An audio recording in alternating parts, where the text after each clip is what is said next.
الله يحفظك. عندي سؤال.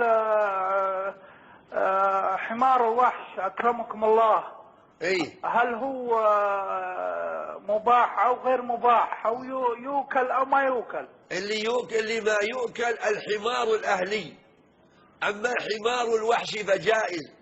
والنبي صلى الله عليه وسلم صاد أحد الصحابة صيدا حمار وحش فأهداه إليه فقبله وأكل منه. أما حمار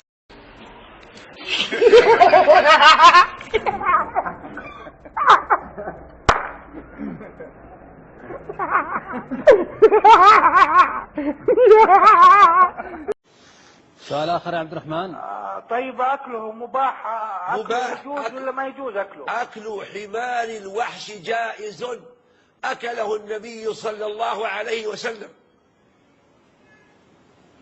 شكرا يا عبد الرحمن. على الوجه هذا الجايف